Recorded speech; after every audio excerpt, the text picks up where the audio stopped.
അരുവിക്കരയിൽ ജെഎസ്എസ് നേതാവ് ഗൗരിയമ്മ പങ്കെടുത്ത യോഗം യുഡിഎഫ് പ്രവർത്തകർ അലങ്കോലമാക്കിയതായി പരാതി. യുഡിഎഫ് സ്ഥാനാർത്ഥി പര്യടനത്തിന്റെ ബഹളത്തെ തുടർന്ന് 95-കാരിയായ ഗൗരിയമ്മയ്ക്ക് 3/4 മണിക്കൂറോളം പ്രസംഗവേദിയിൽ കാത്തിരിക്കേണ്ടി വന്നു. ആര്യനാട് പഞ്ചായത്തിലെ മീനാങ്കലിലായിരുന്നു സംഭവം.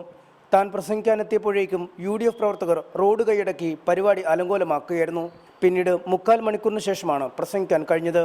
അന്ന് പ്ലാറ്റ്ഫോറത്തിലോട്ട് കയറിയപ്പോഴവിടെ ഒരു പാട്ടും പ്രസംഗവും ഏതാണ്ട് ഈ വെടിമരുന്നുകളും ബാക്കിയുള്ളതൊക്കെ ഇങ്ങനെ കത്തിച്ചിങ്ങനെ കാണിക്കുമല്ലോ, അതിങ്ങനെ കാണിച്ചുകൊണ്ട് വലിയ ലഹളയായിട്ട് ഏതാണ്ട് 1/2 മണിക്കൂർ 3/4 മണിക്കൂറും ഞാനവിടെ കാത്തിരിക്കണ്ടേ.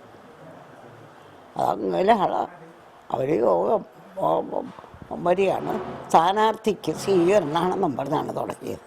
ക്ഷണിക്കുക പോലും ചെയ്യാതെ തന്റെ പിറന്നാളിന് ആലപ്പുഴയിലെത്തിയ കാർത്തികേയന്റെ ആത്മാവ് കോൺഗ്രസ് പ്രവർത്തകരുടെ നടപടിയിൽ വേദനിക്കുന്നുണ്ടാവുമെന്നും ഗൗരിയമ്മ പറഞ്ഞു. ഒരു മീറ്റിങ്ങിൽ 95 വയസ്സുള്ള ഞാനൊരു പ്രസംഗിക്കാൻ വന്നാൽ ഞാനീ പറയുന്നത് കോൺഗ്രസ് അല്ലാതെ വേറെ ഒരു പാർട്ടി അങ്ങനെ ഒരു കോലാഹലം കാണിക്കുകയില്ല. കാർത്തികേയൻ വേദനിക്കുന്നുണ്ടാവും അവിടെ കിടന്ന്. ഇങ്ങനെ ഞാൻ പറഞ്ഞില്ലേ, ഞാൻ വിളിക്കാതെ എൻ്റെ പിറന്നാളിന് വന്നതാണ്. അരുവിക്കര മണ്ഡലത്തിലെ ഇടത് സ്ഥാനാർത്ഥി എം വിജയകുമാറിനായി പ്രചാരണത്തിനെത്തിയ ഗൗരിയമ്മ നിരവധി വേദികളിലാണ് പ്രസംഗിച്ചത്.